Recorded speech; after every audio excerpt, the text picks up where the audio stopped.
con la entrevista. Noticieros en línea.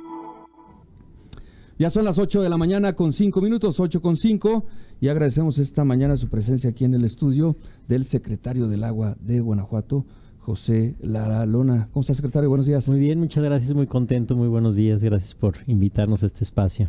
Gracias, pues muy importante en este tema de lo que hemos estado hablando en los últimos días.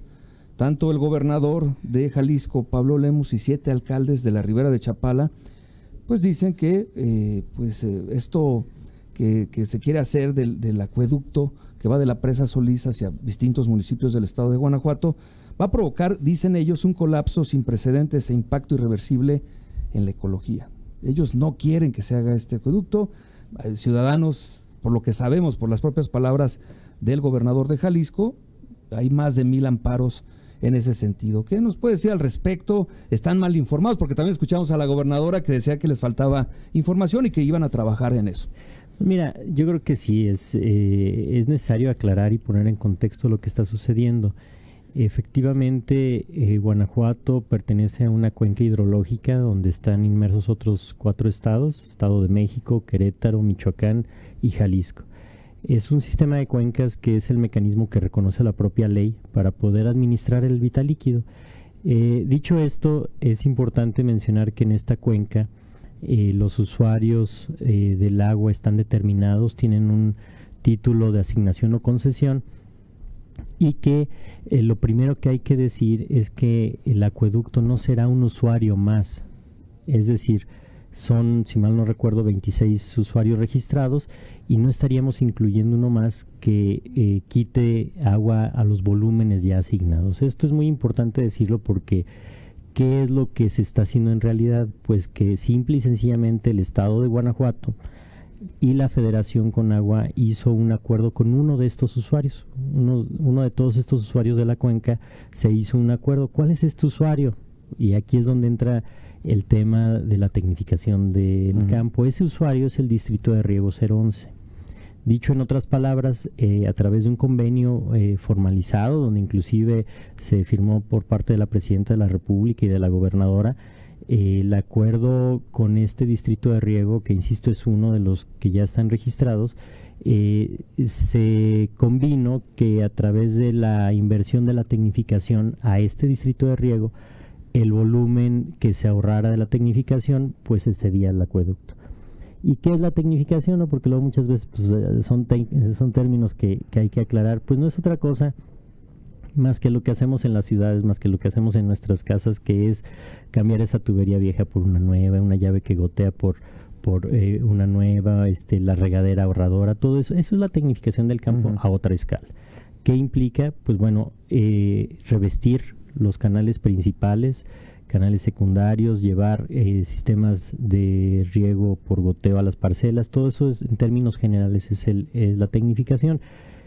Lo que acordamos con el Distrito de Riego 011 en un acuerdo histórico. ¿Y por qué histórico? Porque no hay alguien que esté inmerso en el tema del agua que no te diga que la solución al abasto tiene que venir de manera conjunta con el campo. ¿Y por qué? Estos son datos que también hay que dar y que tiene que ver que a nivel nacional las eficiencias tanto del campo como de la ciudad rondan el 50%. Entonces estamos desperdiciando en estos dos espacios la mitad del agua que se produce. Entonces, ¿qué es lo que se está trabajando a la par? Pues mejorar esas eficiencias. Entonces, no es lo mismo cuando tú analizas, y vuelvo a los números, de manera general en el estado, en números redondos, un poquito más del 80% del agua es de la agricultura, el 15% es de las ciudades y el 5% por ahí en temas industriales y de otros usos, ¿no? Entonces, cuando tú ves estos números, pues te das cuenta que con poquito que ahorres en un sector resuelves mucho. Sin embargo, no creemos que sea la única salida. Hay que ser eficientes y ahorrar en ambos rubros. Entonces, me regreso al tema del distrito de riego. ¿Qué fue lo que se hizo a través de esta tecnificación y con esta inversión de 6,500 millones de pesos que ya comenzó? Se va a lograr tener ahorros a través de mejorar esas eficiencias. Y esa es el agua que le dará vida al acueducto. Entonces no estamos proponiendo que haya un usuario más, no estamos proponiendo que se quite agua a un sistema de cuencas, que también hay que decirlo, en este modelo que reconoce la ley de los 5 estados de la cuenca Lerma-Chapala, hay, y son a los que se refería la misma presidenta de la República en su declaración, pues hay acuerdos, esos acuerdos no se tocan.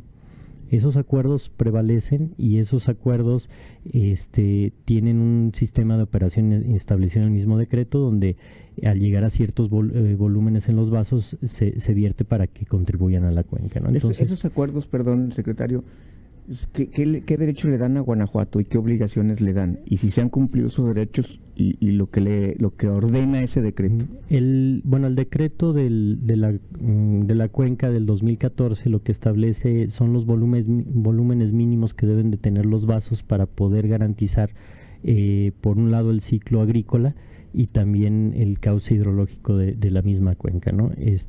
A la par, también hay que decirlo, y es importante, sobre todo porque en Guanajuato existe una historia del proyecto del Zapotillo, donde en su momento también se generaron los decretos y los títulos de asignación para poder tener un volumen en este caso del Zapotillo, ¿no? Y es ahí donde nosotros hacemos mucho equipo y decimos, a ver, el derecho humano al agua es para todos. Guanajuato lo ha vivido ya, nos ha tocado entender esto y quedar en pausa en otros proyectos, lo hemos vivido, y ahora sin entrar en temas polémicos ni políticos, lo que hemos hecho es alinearnos a los instrumentos de planeación y sobre todo que permiten garantizar el derecho humano al agua en conjunto con la Federación. Esto es muy importante. ¿Por qué? Porque todo esto no es ocurrencia de 5 minutos ni es algo que se haya gestado en los últimos meses. Proviene de una planeación, me voy al nivel federal, donde en diciembre del año pasado se hace una presentación del Programa Nacional Hídrico, pero viene este Programa Nacional Hídrico acompañado de algo muy importante que no había antecedente. En ese evento estuvieron todos los gobernadores y se presenta el Acuerdo Nacional por el Derecho Humano al Agua. Si me permites decirlo, es la sombrilla que nos da la posibilidad de tener un Plan Nacional Hídrico en donde hay 17 proyectos de infraestructura a nivel nacional y donde también hay proyectos de tecnificación del campo y también se presentan los proyectos de saneamiento del río. Importantísimo señalar, y esto es un reconocimiento a la gestión de nuestra gobernadora, Guanajuato es el único estado en el país que tiene de estos 3 proyectos federales. Es decir, tenemos la tecnificación, que de ahí deriva todo el acueducto y el saneamiento del río Lerma. No hay otro estado en la República que tenga 3 proyectos presidenciales de esa índole, y tiene que ver con algo, y es donde hemos hecho mucha comunión con la Federación. El modelo nacional que se busca establecer es el ahorro del agua para poderla distribuir y tener mejores usos en términos generales. Nosotros somos el vivo ejemplo de que la tecnificación puede dar agua, en este caso a las ciudades. Y no es el único que se tiene, pero sí es un modelo nacional que la CONAGUA, la Comisión Nacional del Agua, está muy interesada en impulsar, y que nosotros, claro que nos hemos sumado a ello para que pueda verse cristalizado este esfuerzo que se ha intentado hacer en muchos otros estados y no se ha podido. Bien, pues ¿le parece? Vamos a hacer una pausa para y regresar con esta pregunta. A diferencia de los otros proyectos que ya nos han quitado el agua, ¿qué diferencia habría con este y si les preocupan o no esta serie de amparos, ¿no? Bueno, vamos a hacer una pausa, 8:14, y regresando continuamos aquí con el secretario del Agua de Guanajuato. Ya son las 8 de la mañana con 18 minutos, continuamos con el secretario del Agua de Guanajuato, José Lara. Nos quedamos con esta pregunta. A diferencia, estamos ciscados ya aquí en Guanajuato, pues, por lo que pasó con el Zapotillo, ¿no? De un plumazo nos quitaron el agua a León y a otros municipios. Bueno, ¿qué diferencia hay con este nuevo proyecto? Ya nos decía de declaratoria de los derechos humanos a los que todos tenemos derecho al agua, pero ¿qué diferencia habría? Y si tendríamos que preocuparnos por esta serie de amparos o de dichos que puedan interrumpir o que puedan echar abajo esta obra magna. Pues mira, a ver, es cierto y yo creo que hay que transmitirlo. ¿Qué diferencia hay? A ver, nos ha tocado estar de alguna manera en una trinchera u otra cuando se han gestado este y otros proyectos y vemos que pueden ser factores de riesgo y que no. Con independencia de lo que pasó en Zapotillo, que evidentemente atendió a temas sociales, políticos y no necesariamente técnicos, lo que te puedo decir en este caso es que yo veo muchas fortalezas que nos han permitido tener la tranquilidad de decir el proyecto va caminando. Claro, no puede ser por encima de los derechos de nadie, ni mucho menos, y creemos que no se está vulnerando y es un tema de aclararlo y que la autoridad en la materia lo tendrá que hacer. Pero, ¿qué fortalezas le vemos a este proyecto? Mira, de entrada, viene en una sombrilla del derecho humano al agua, que es algo que se dio desde el 2012, quedó establecido en el artículo 4 constitucional y no ha habido la reglamentación, pero sí este tipo de acuerdos que lo ponen como una prioridad. Y una prioridad que permite hacer muchas gestiones que antes no podíamos hacer. Otra de las fortalezas es, al estar inmersos estos proyectos que ya te mencionaba dentro del Plan Nacional Hídrico, tienen una prioridad y un poder de gestión muy diferente a que sea un proyecto que esté gestado unilateralmente, ya sea por un gobierno estatal o municipal, ¿no? Entonces eso lo arropa mucho y yo, si me permites decirlo también, algo que es importante en el día a día para nosotros es que en este convenio que tiene la Comisión Nacional del Agua con su ejecutor, que es la Sedena, pues también nos da la tranquilidad de que no habrá en la ejecución algunos otros elementos que se pueden presentar durante un esquema tradicional. Entonces, son fortalezas que ¿corrupción? hay que... A ver, El tema de, lo pregunto por el tema de lo que mucho se platicó en su momento, incluso con Abengoa, que tiene la concesión y que luego tuvo problemas incluso como empresa, como corporativo mundial, claro, que repercutió en y que tiene procesos y siguen los procesos, ¿no? A ver, yo me refiero un poquito más allá, con independencia de lo que bien comentas, Miguel. A ver, creo que el que también está involucrado la Sedena da un poder de gestión ante los trámites muy diferente. Okay. Lo que nos tarda un año, nos tarda un mes. Yo se lo comentaba a la gobernadora, hemos estado platicando mucho de este proyecto desde un inicio y pasamos de estar, y perdón por la expresión, pero de estar carrereando a la federación y pidiendo por ahí que nos recibieran y demás, a que los traemos encima y cómo van y cuándo tenemos listo lo que quedamos. Entonces eso yo te lo puedo transmitir porque es algo que lo vivimos todos los días, que nos da, pues, por un lado, mucho gusto que va caminando las cosas, pero también nos mete mucha presión en el trabajo, ¿no? Y bueno, a eso venimos, eso no le sacamos, más bien que pasamos de estar en espera de lo que nos pudieran decir a que nos traigan a la carrera, ¿no? Este proyecto sabemos que tiene un proceso que se va a llevar un tiempo, porque, bueno, pues son etapas también. Por lo pronto, ¿qué se va a hacer y qué se está haciendo? Porque ya lo hemos visto, el tema de este recurso cada vez más limitado, en temas de la distribución, que se está platicando con las alcaldesas y los alcaldes también en Guanajuato, precisamente para que este recurso pues sea mejor utilizado en este momento, porque pues sabemos que de aquí a que llega, al final de cuentas, ya en operación este proyecto, pues... A ver, Rita, eso es importantísimo. El proyecto es un proyecto grande. Si lo ponemos un poquito en contexto, y todos conocimos del proyecto del acueducto del Cuchillo en Nuevo León, es un proyecto ese que son 97 kilómetros. El acueducto del que estamos hablando nosotros son 187 kilómetros. Es un proyecto que está planteado que se ejecute en 3 años, al igual que la tecnificación, es decir, no esperemos ver los resultados el día de mañana, ni que tengamos la llave ya aquí lista en los municipios el día de mañana. Lleva un proceso. ¿Y en qué vamos? A ver, bueno, en ese acuerdo que te comento que se gesta tanto del Estado y a su vez de la Federación de Conagua con el ejecutor, pues están elaborando los estudios necesarios, es decir, el proyecto ejecutivo. Estamos en proceso de elaboración de ello.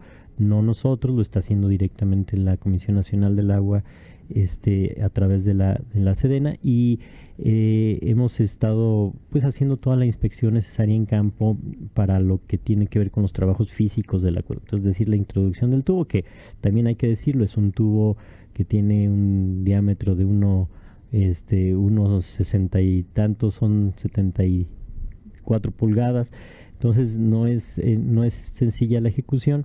Hemos estado también platicando con los municipios. Mira, la gobernadora nos ha encargado mucho que estemos muy sensibles a las necesidades en general de todos, y este proyecto nos ha dado la posibilidad de sentarnos con los 10 alcaldes por donde pasa o donde tenemos el trazo preliminar del acueducto. De estos 10, solamente a 5 es donde está planteado dárseles agua a estos municipios. Hemos platicado con todos ellos porque pues también, si bien es cierto que no se le dará a algún municipio en particular agua, y no porque uno no quiera, simple y sencillamente los volúmenes que requieren no justifican la inversión que se tenga que hacer, o también, y es un tema que se ha platicado, las eficiencias de las mismas ciudades no son las adecuadas para poder estar pensando que formen parte del proyecto, y tiene que ver con algo muy sencillo. Es un agua paseada, como decimos, es un agua que tendrá un costo y que no necesariamente es un proyecto para todos los municipios. Son los municipios con los que hemos estado trabajando, también ya los 5 municipios que se dotarán de agua de este acueducto, que es Celaya, Salamanca, Irapuato, Silao y León. Tenemos a la par un programa que hemos empezado ya de sectorización, de identificar cómo vamos a mejorar las eficiencias, porque no podemos hablar por un lado, esto es un tema de congruencia, no podemos hablar por un lado de mejorar el sector agrícola y las eficiencias en el sector agrícola y las ciudades no, o sea, ahorro acá para tirarla acá, pues no. Entonces vamos a la par, y en ese sentido hemos trabajado con estas 5 ciudades para que, de acuerdo a sus proyectos de sectorización, se identifique cuáles son los sectores a los cuales se podrá llegar a una eficiencia suficiente para que introduzcan el agua del acueducto. Es decir, tampoco es para todas las ciudades, para unos sectores que tengan esas características. La gobernadora decía ayer en la entrevista algo que me llamó mucho la atención. Decía, estamos convencidos, no desdeñamos, no minimizamos ninguna estrategia jurídica, pero en el caso de los amparos hay un derecho humano al agua y no hay una afectación a un derecho. Entendemos que el tema de los amparos pues, justamente tienen que ver con esta... o sea, hay un daño, o sea, para sustentarlo tiene que haber un daño a algún derecho. En este caso, la gobernadora dice, hay un sustento técnico y hay un derecho humano, y aquí no se está afectando ningún derecho. ¿Ustedes tienen ese convencimiento? ¿Cómo podemos entender esto que dijo la gobernadora, secretario? Mucho se remite, mira, a lo que ya comentábamos, es cierto, y la misma gobernadora en y muchos temas nos lo ha dicho. No podemos lograr nuestros objetivos por encima de los intereses y los derechos, sobre todo de las demás personas, y aplica en general. ¿Por qué tenemos la certeza de esto que tú ya mencionas? Porque hemos ido gestando este proyecto de la mano justamente con esa finalidad de no trastocar ningún interés, que sabemos que hay muchos en la cuenca, ¿no? Entonces, si bien es cierto que existe el derecho, y habría que esperar y que las autoridades en la materia puedan analizar el tema jurídico, pues también es cierto que bajo ese derecho humano al agua, pues también nosotros tendríamos mucho que abonar, ¿no? Es decir, estos intereses que se menciona que se están tocando, creo que lo conducente sería que la autoridad en la materia, que es la Conagua, simplemente establezca las mesas para aclararlo, y si hubiera algo que ajustar ahí mismo se haga. Lo que yo tendría que decir al respecto es que nosotros estaremos de la mano siempre con la Comisión Nacional del Agua, que todo esto se gestó pensando en eso. Obviamente no es un tema nuevo para nosotros.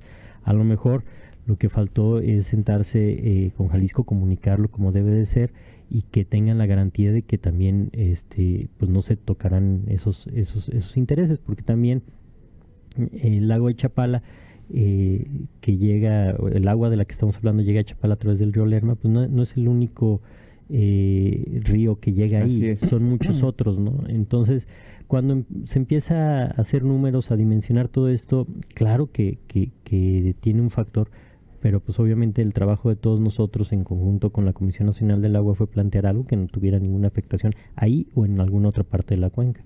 Bueno, hablando de Jalisco, entonces, ¿cuál sería el mensaje para Jalisco? Es decir, el agua que les toca, eso va a seguir llegando al lago de Chapala, en las condiciones también que esté obviamente la presa Solís, como ha sido siempre, y bueno, también preguntarle en ese sentido, pues si el gobernador estuvo ahí en esa reunión, ahí a nivel federal, ¿por qué hasta ahora se dan estos reclamos, no? A ver, yo creo que desde la publicación de los proyectos en noviembre se dieron a conocer a nivel nacional los 17 proyectos que había de esta índole, y uno siempre fue el acueducto. Digo, desconozco y no podría yo decirte cuál es la razón, sin embargo, lo que yo podría sí decir en lo que me compete es que de nuestra parte, de parte del gobierno del estado, se gestaron este y los otros proyectos con la finalidad de no afectar. Ahora, ¿qué creo que es lo que tendría que suceder? Que la autoridad en la materia, que es la Comisión Nacional del Agua, pues lo trabaje de manera conjunta con Jalisco. Es un tema de nosotros no intervenir para politizar el asunto, simple y sencillamente nosotros estaremos atendiendo eso. ¿Y por qué? Simple y sencillamente porque el agua es un bien nacional, el agua es de la nación y quien lo administra es la Conagua. Claro. Y entonces podemos estar tranquilos como guanajuatenses de que sigue, avanza, pese a los amparos, pese a todas estas estrategias jurídicas, no tenemos nada que temer en este momento. Seguimos avanzando y seguimos avanzando con esa ideología, con esa manera de trabajar que es no trastocando ningún interés en este proyecto y en todos. Muy bien. Y para finalizar, ya cambiando un poco de tema, ¿cómo están nuestras presas? Hablando de cómo están a nivel estatal, hemos visto que ha habido pues algunos problemas de encharcamientos en algunas ciudades, en algunos lugares, sobre todo en los más cercanos a Querétaro, donde se vino muy fuerte la lluvia el fin de semana. ¿Cómo están nuestras presas? Con los zapaseos, Celaya, Silao. A ver, ha sido un año, yo les digo, Tlaloc no tiene palabra, ¿no? El año pasado, a finales del año pasado, veíamos el monitor de sequía y se avisoraba un año seco. No lo hubo, no hay un año seco. Vamos prácticamente todas las presas del estado, las que traemos el monitoreo, están llenas. Nos faltaba ahí la Purísima, que no se había llenado, pero las demás ya estaban inclusive desfogando, ¿no? En algunos casos, que eso se hace de manera pues para que no llegue el agua de jalón y nos genere problemas como estos. Creo que el control de avenidas ha estado dándose de manera adecuada. Hemos tenido muchas reuniones con el estado de Querétaro, hemos estado allá, ellos han estado acá con nosotros en estas mesas para poder identificar cuáles son los puntos sensibles y de manera conjunta administrar las presas y los ríos para que no generen algún daño mayor, ¿no? Que ponga en riesgo vidas, sobre todo, o el patrimonio de los. ¿En qué nivel estamos de lluvias comparados con años pasados? No, a ver, estamos muy por encima del acumulado total de lluvia, pues prácticamente vamos por encima de lo que deberíamos de llevar en los históricos. Nos falta septiembre, que normalmente es un mes bueno, para concluir ya en octubre, ¿no? Muy bien, pues agradecerle. Solamente una pregunta. Claro. Entonces, esto nada más para tener, estamos, en la cancha de Jalisco entonces está ahorita, Jalisco con agua. Con agua a nivel nacional, tendría que establecer las mesas, por la magnitud del tema, que así lo están asumiendo, y poder establecer esas mesas técnicas donde se aclare la situación. Perfecto. Guanajuato se va a mantener al margen hasta el momento de esta situación. Claro, a ver, nuestra obligación es aportar los elementos técnicos que se requieran para garantizar lo que ya hemos estado diciendo, ¿no? Muy bien, pues muchas gracias, secretario. Al contrario, Chuy, muchas gracias, Miguel. Gracias. Rita. 8:33, pausa y regresamos.